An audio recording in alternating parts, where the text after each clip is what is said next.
नमस्कार दोस्तों, स्वागत है आपका अपने YouTube channel Vinod education point में। दोस्तों अभी जो है बिहार में नौकरियों का बहार है, क्योंकि इलेक्शन दोस्तों बहुत ही नज़दीक है। ठीक है, यहाँ पे जो है एक बेहतरीन जो है मैट्रिक स्तर का दोस्तों जो है एक जॉब आया है, मैट्रिक स्तर का एक वैकेंसी आया है। उसका नाम है बीएसएससी ऑफिस जो है अटेंडेंट। ठीक है, मतलब ऑफिस को अटेंड करने वाला। ठीक है, कुल पद दोस्तों इसमें जो आया हुआ है ये 3727 है, मतलब 3727 पोस्ट इसमें आपका टोटल आया हुआ है। इस वीडियो में हम लोग बात करेंगे कि इसमें दोस्तों जो है क्या क्या काम होता है, कितना सैलरी मिलता है, कब से ये फॉर्म जो है अप्लाई होगा। ठीक है, ये सारा चीज़ हम लोग विशेष में जो है आपको बताएंगे, और कैसे कैसे एग्जाम होगा, ऑनलाइन एग्जाम होगा कि ऑफलाइन एग्जाम होगा, वो सारा चीज़ हम लोग जो है इसमें बात करेंगे। ठीक है, तो सभी लोग जो है शुरू से लेकर के लास्ट तक आप लोग इस वीडियो को अच्छे से देखेंगे, तभी जाके आपको पता चलेगा एक एक चीज़। ठीक है, क्योंकि महत्वपूर्ण वैकेंसी है, अच्छे से देख सकते हैं। यहाँ पे बहुत ज़्यादा इंपॉर्टेंट आपका ये रहने वाला है वीडियो। ठीक है, चलिए यहाँ पे सबसे पहले जान लीजिए कि ये होता क्या है। बीएसएससी ऑफिस अटेंडेंट का मतलब क्या होता है। ये कार्यपालक परिचारक हो गया एक प्रकार से, ग्रुप डी या दोस्तों जो है लेवल 1 का पोस्ट दोस्तों इसको कहा जाता है। ठीक है, लेवल 1 का ये पोस्ट है।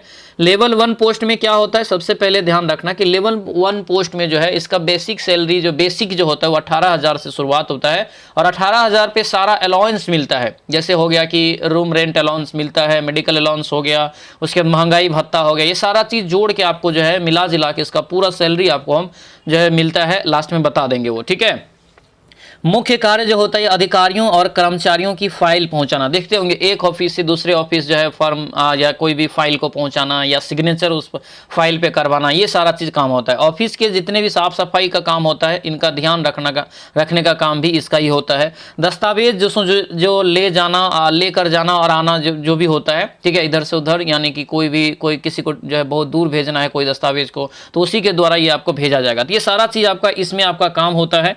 ठीक है, तो यहाँ पे इस वैकेंसी में दोस्तों जो है ये जिला वार, मतलब जिला वाइज यहाँ पे आपको पूरा जो है डिटेल दिया है कि कहाँ पर कितना वैकेंसी है। ठीक है, सबसे पहले यहाँ पे बात करेंगे तो यहाँ पे देखिए लिखा है जो है कार्यालय परिचारी। ठीक है, यानी कि परिचारी विशिष्ट जो है पदों पर ये जो है नियुक्तियां ली जा रही है, और ये दिया हुआ है विज्ञापन संख्या 6/2025। आवेदन जो शुरू होगा, सबसे पहला यहाँ पे ध्यान रखना, ये वैकेंसी जो है आवेदन इस वैकेंसी के लिए जो शुरू होगा ये 25/8/2025 से शुरू होगा। ठीक है, और ये अंतिम तिथि कितना है, तो 26 तारीख तक ये आपका है, मतलब अगला महीना में, यानी कि 9वां महीना में, सितंबर में। ठीक है, तो ये आपको 25 तारीख से शुरू होगा। तो ये आपको सबसे पहले ध्यान रखना, अभी हड़बड़ाने की जरूरत नहीं है, अभी आपके पास समय है। ये वैकेंसी जो है जिला वार आपको दिया हुआ है, यहाँ पे देख सकते हैं पटना जिला का दोस्तों अलग अलग विभाग में कितना जो है इसमें कर्मचारी की जरूरत है। ठीक है, ग्रुप डी वाला में, तो ये सारा आपको यहाँ पे डिटेल दिया हुआ है। ठीक है, तो यहाँ पे देख सकते हैं इसका नोटिफिकेशन आपको हम डाल देंगे, तो वहाँ पे आप देख लेंगे। टेलीग्राम में हम सारा चीज़ आपको डाल देते हैं, टेलीग्राम आप ज्वाइन कर लेंगे। ठीक है, टेलीग्राम का लिंक आपको इस वीडियो के डिस्क्रिप्शन बॉक्स में मिल जाएगा। ये सभी जिला का यहाँ पे दिया है, कौन से जिला में कितना आपको है। यहाँ पे लास्ट में देखिए टोटल पोस्ट लिखा है ना, 3727, मतलब 3727 पोस्ट आपका ये टोटल इसमें है। हम लोग यहाँ पे जब बात करेंगे कि इसमें आखिर है क्या क्या दोस्तों प्रोसेस है, तो नोट 1 में देखिए क्या लिखा है, दिया है कि कार्यालय परिचारी पद हेतु दोस्तों जो है 3727 पद के लिए विज्ञापन प्रकाशित की गई, जिसमें 35% जो है शैक्षणिक आरक्षण के तहत महिलाओं के लिए इतना पोस्ट है। मतलब इस वैकेंसी में भी 35% आरक्षण जो कौन लेके जाएगा, तो महिला लेके जाएगा। ठीक है, 35% आरक्षण किसको है, महिलाओं को है। ठीक है, इसके बाद से दोस्तों जो है निवासी बेंच जो है आपको जो है 36, ये सभी आपका विकलांग वाला है। उसके बाद दोस्तों जो है बिहार राज्य के मूल जो है निवासी महिला अभ्यर्थियों को 35% आरक्षण दोस्तों मिलेगा, बाकी को जो है जनरल में डाला जाएगा। ठीक है, ये सारा प्रोसेस आपको इसमें दिया हुआ है। ठीक है, इसके बाद देखिए ये वैकेंसी ऑनलाइन लिया जाएगा। ठीक है, ये वैकेंसी ऑनलाइन समर्पित करने की तिथि यहाँ पे जो है दिया है, और इस वैकेंसी का जो न्यूनतम जो होता है क्वालिफिकेशन जो होता है ये मैट्रिक स्तर है। ठीक है, आपको ज़्यादा है कोई दिक्कत नहीं है, मैट्रिक आपको मिनिमम होना चाहिए, इंटर है, ग्रेजुएशन है, कुछ भी आप भर सकते हैं, लेकिन मैट्रिक आपको कम से कम होना चाहिए। 18 वर्ष इसके लिए कम से कम उम्र होना चाहिए, 18 वर्ष। तो ये भी यहाँ से आपको ध्यान रखना है, 18 वर्ष आपका होना चाहिए। कब तक, तो देखिए अभी आपका होना चाहिए 1/8/2025 तक में आपका 18 वर्ष अगर आपका पूर्ण रहा है, ठीक है, तो ये वैकेंसी आप भर सकते हैं। ठीक है, 1/8 यहाँ पे 2025 तक में आपका 18 वर्ष पूरना चाहिए। उसके बाद यहाँ पे दिया अधिकतम सीमा, यानी कि दोस्तों 18 वर्ष तो न्यूनतम हो गया। अधिकतम जनरल के लिए 37, 40 वर्ष जो है आपको ईबीसी और बीसी के महिला के लिए 40 है। और आरक्षित महिला के लिए भी 40 है। और उसके बाद दोस्तों जो है पुरुष और महिला में SC ST के लिए महिला में ये जो आपका पुरुष और महिला दोनों के लिए 42 वर्ष है, ठीक है। विकलांग कोटा को अतिरिक्त 10 वर्ष का और ये आपको छूट दिया जाएगा। सबसे पहले यहाँ पे ये ध्यान रखिए, देखिए आपका जो तिथि जो चेक होगा कि कहाँ से आपका जो है जन्म तिथि चेक होता है। सबसे पहला कोई भी अगर एग्जाम होता है तो आपका जो जन्म तिथि का वेरिफिकेशन होगा मैट्रिक के जो है प्रमाण पत्र उसके आधार पे होता है, ठीक है। तो यही चीज़ आपको यहाँ पे लिखा हुआ है, ठीक है। उसके बाद ये डिटेल हम लोग उतना जरूरी नहीं है, आपको हम ये नोटिफिकेशन डाल देंगे तो अच्छे से पढ़ेंगे आप लोग। जो चीज़ इसमें बहुत ज़्यादा इंपॉर्टेंट है उन सभी चीज़ों पे हम लोग बात करेंगे। सबसे पहले हम लोग बात करेंगे कि आखिर इसका परीक्षा कैसा होगा, ऑफलाइन होगा ऑनलाइन होगा, वो भी हम बात करेंगे। और ये परीक्षा में क्या क्या पूछा जाएगा, ठीक है, कितना नंबर का ये परीक्षा होगा, वो सारा चीज़ हम इसमें आपको जो बताएंगे। देखिए लिखित परीक्षा जो होगा ये वस्तुनिष्ठ होगी, मतलब ये MCQ ही ऑब्जेक्टिव क्वेश्चन आपको इसमें पूछा जाएगा। कितना, तो ऑब्जेक्टिव क्वेश्चन पूछा जाएगा, ये आपको सबसे पहले ध्यान रखना है, ठीक है। दिया है दोस्तों यहाँ पे सारा चीज आपको यहाँ पे दिया हुआ है। सबसे पहले देखिए इसमें क्या क्या पूछा जाएगा। प्रारंभिक परीक्षा में पूछा जाएगा दोस्तों यहाँ पे कि समान अंक जो होता है अंक गणित यहाँ से पूछा जाएगा। उसके बाद सामान्य ज्ञान और सामान्य हिंदी, 3 विषय सब्जेक्ट से 3 चीजों आपको एक क्वेश्चन पूछा जाएगा। देखिए कुल प्रश्न की संख्या जो होगा 100 होगा, 100 प्रश्न का ये परीक्षा होगा, ठीक है।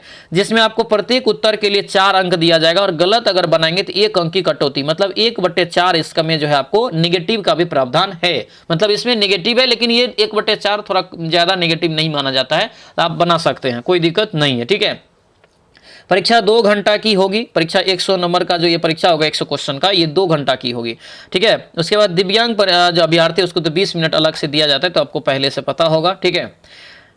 प्रश्न जो है आपका इंग्लिश और हिंदी दोनों में आपका रहेगा। अब सबसे पहले इसमें लिखित परीक्षा जो होगा यानी कि ऑब्जेक्टिव परीक्षा जो आपका होगा उसमें क्या क्या पूछा जाएगा। देखिए समान अंक गणित से आपका 30 नंबर का रहेगा, मतलब सीधा सीधा है कि मैथ से आपको इसमें कितना नंबर क्या पूछेगा, 30 नंबर का क्वेश्चन पूछेगा। मैथ का कौन कौन चैप्टर से क्वेश्चन पूछेगा ये आपको यहाँ पे दिया हुआ है, ठीक है। उसके बाद देखिए सामान्य ज्ञान से दोस्तों जो है आपको 40 नंबर आपका पूछेगा। सामान्य ज्ञान में आपको क्या क्या पूछेगा ये आपको पूरा डाटा दिया हुआ है, ये इसके आधार पे आपको पढ़ना है, तभी जाके क्वेश्चन आपको एग्जाम में फंसेगा बनेगा। ये आपको पूरा दिया हुआ है, पूरा सिलेबस आपको यहाँ पे एक प्रकार से चैप्टर करके आपको दिया है, जिसमें हिस्ट्री, पॉलिटी, इकोनॉमिक्स, पर्यावरण सारा चीज आपको इसमें दिया हुआ है, ठीक है। करंट अफेयर भी आपको दिया है। इसके बाद समान हिंदी है, समान हिंदी से 30 प्रश्न पूछा जाएगा, ठीक है। और हिंदी में कौन कौन चैप्टर से पूछेगा ये भी यहाँ पे आपको लिख दिया है। और ये सारा जो दोस्तों पूछा जाएगा ये मैट्रिक के कक्षा के आधार पे, ठीक है। ये भी देख दिया मैट्रिक यानी कि लेवल के है, मैट्रिक कक्षा के आधार पे ये सारा चीज आपका पूछा जाएगा। ये भी दिया है, देखिए मैट्रिक कक्षा की पाठ्य पुस्तक के गद्य और खंड के जो है अंश रचना पर आधारित ये सारा प्रश्न आपका रहेगा। तो देखिए कितना हो गया, 30 अंक हो गया मैथ में, 40 अंक हो गया आपको कितना, तो सामान्य जीके में हो गया, जीके जीएस में, और 30 अंक आपका हिंदी में, ठीक है। कुल मिला के सिलेबस बहुत अच्छा है, ठीक है। तो कितना हो गया 100 नंबर, ये 100 नंबर का आपका एग्जाम होगा। तो ये पैटर्न आप समझ गए। अब आगे बढ़ते हैं। आगे यहाँ पे ये भी है कि आपको इसमें न्यूनतम नंबर भी लाना है, नहीं तो आपका आगे चेक नहीं होगा कॉपी। यानी कि अगर 100 में 40 नहीं लाते हैं तो आप फेल हो जाएंगे। तो हर एक परीक्षा में लिखा रहता है, तो मिनिमम 30 नंबर तो आपको लाना ही पड़ता है, आप तभी जाके इसमें, हालांकि कटअप अच्छा खासा जाएगा। बहुत सारे स्टूडेंट है इसमें भी, बहुत सारा, क्योंकि ये ऑफिशियल एक तरह से ऑफिस में ही काम है, ठीक है। देखिए यहाँ पे सारा शुल्क आपको दिया हुआ है। जनरल के लिए 540, बाकी महिला के लिए SC ST के लिए 135 रुपया, अदर स्टेट के जो भी हैं उसको महिला और पुरुष दोनों के लिए आपको 540 रुपया, ठीक है। तो ये सारा दिया है 540 जनरल के लिए, जनरल EBC और BC तीनों के लिए 540 है, ठीक है। इसके बाद पे देखिए आरक्षण, ये सारा चीज़ आपको यहाँ पे दिया हुआ है, सब चीज़ यहाँ पे आपको दिया है, ये सारा आप लोग यहाँ पे पढ़ लेंगे। पूरा डिटेल आपको यहाँ पे हम बता देते हैं, सब कुछ यहाँ पे आपको दिया हुआ है, ठीक है। देखिए और आगे यहाँ पे हम पढ़ेंगे जो जो इंपॉर्टेंट फैक्ट है उसको हम लोग जानेंगे, क्या क्या परेशानी है, क्या क्या दिक्कत है। देखिए सबसे पहले यहाँ पे ध्यान देंगे तो ये जो यहाँ पे लिखा हुआ है, सबसे पहले यहाँ पे देखिए जो लिखा हुआ है कि किसी अभ्यर्थी के सम्मिलित होने पे पात्रता निर्धारित किया जाएगा। तो ये एडमिट कार्ड मात्र प्रवेश है, एडमिट कार्ड तो जो है आपका होना ही चाहिए, वो आपको एग्जाम के लिए, ठीक है। ये सारा चीज़ आपको दिया है। ये सबसे बड़ा चीज़ है दोस्तों यहाँ पे, ये सबसे बड़ा चीज़ है ये कि यहाँ पे कि ये परीक्षा ऑनलाइन होगा कि ऑफलाइन होगा, अभी ये जो है मतलब निर्धारित नहीं है, ठीक है। क्योंकि देखिए लिखा है, स्पष्ट लिखा है नवा कॉलम में कि सामान्य प्रशासन विभाग पटना की अधिसूचना इतना दोस्तों इतना के आलोक में लिखित परीक्षा ऑनलाइन या ऑफलाइन आयोजित की जा सकती है। मतलब ये CBT भी हो सकता है और ऑफलाइन भी आपका एग्जाम हो सकता है, ठीक है। तभी क्लियर नहीं है, ये तो आपको यहाँ पे स्पष्ट लिखा हुआ है, ठीक है। उसके बाद यहाँ पे सारा प्रोसेस दिया हुआ है, तो ये सब यहाँ पे आपको जान लेंगे। ये आपका डेट जो है आपको ऑनलाइन का 25 तारीख से शुरू होगा, 24 यानी अगला महीना तक भर सकते हैं, ठीक है। ये आपको करेक्शन दिया, इतना तक आवेदन भर सकते हैं। पेमेंट अगर 24 को हो गया तो 26 तक उसमें आप फॉर्म एडिट करके भर सकते हैं। कितने क्या क्या कागज लगेगा ये आपका बहुत जरूरी रहता है, क्या क्या डॉक्यूमेंट लगेगा। तो मैट्रिक अंक प्रमाण पत्र और मूल प्रमाण पत्र, उसके बाद जो है अस्थायी निवासी यानी कि जातीय आवासीय, ये सभी चीज़ें चाहिए इसमें, ठीक है। अगर लाभ लेना चाहते हैं एनसीएल सब कुछ चाहिए इसमें, बना के देंगे, सारा चीज़ आपको यहाँ पे दिया हुआ है डाटा में, ठीक है। अब हम लोग इसमें बात करेंगे दोस्तों कि सैलरी कितना मिलेगा आपको, इनहेरेंट सैलरी जो आपको मिलेगा कितना मिलेगा, ठीक है। तो इसमें टोटल जो दोस्तों बेसिक लेवल 1 का मतलब होता है, क्योंकि ये लेवल 1 का पोस्ट है, तो लेवल 1 दोस्तों ये आपका है, तो इसमें 18,000 आपका बेसिक होता है, ठीक है। इसके जो है क्या होता है 18,000 पे फिर आपको बेसिक अलाउंस दोस्तों दिया जाता है, जैसे आपको महंगाई भत्ता हो गया, मेडिकल हो गया, उसके बाद HRA हो गया, ये सारा चीज़, ट्रैवल अलाउंस, ये सारा चीज़ मिला के आपको ये सैलरी लगभग आपका हो जाता है कितना, तो 30,000 आपका ये सैलरी जो है आप जो है प्लस ये 30,000 के आसपास ये सैलरी हो जाता है, ठीक है। उसके बाद दोस्तों क्या है, तो ये आपको दोस्तों क्या है, तो ये आपको एनपीएस जो वगैरह सारा काट के आपको ये इन हैंड सैलरी जो आपको मिलेगा, लगभग आपको 28-29 हज़ार सैलरी आपको लगभग ये मिलेगा, ठीक है। 27 और 28-29 के आसपास आपको सैलरी इसमें आएगा, शुरुआती होगा, इसमें सैलरी आपको बढ़ेगा, ठीक है। इंक्रीमेंट आपका लगेगा, वो सारा चीज़ लगेगा, सैलरी आपको बढ़ती जाएगा। ये शुरुआत आपको इतना से जो लेवल 1 का मतलब होता है, इतना से आपका जो सैलरी है शुरू होगा, क्योंकि इसमें लिखा हुआ है लेवल 1, ग्रुप डी जो होता है लेवल 1 पोस्ट आपका ये होता है, ठीक है। तो ये आपका टोटल सैलरी इसमें आपको मिलने वाला है, ठीक है। ये सारा प्रोसेस है दोस्तों, आपको एक एक चीज़ यहाँ पे बता दिए हैं, ठीक है, एक एक चीज़ आपको बता दी है। तो ये आवेदन आप लोग जो है कर देंगे, 25 तारीख से इसका आवेदन शुरू होगा। बहुत ही महत्वपूर्ण वैकेंसी है, जो मैट्रिक लेवल पे एग्जाम कर रहे हैं, चाहे कहीं भी रहते हैं, दूर दराज में रहते हैं, या आपको दोस्तों दिक्कत है, उतना ज़्यादा आप नहीं पढ़ पाते हैं, थोड़ा बहुत भी पढ़ के एग्जाम आराम से ये दे सकते हैं, ठीक है।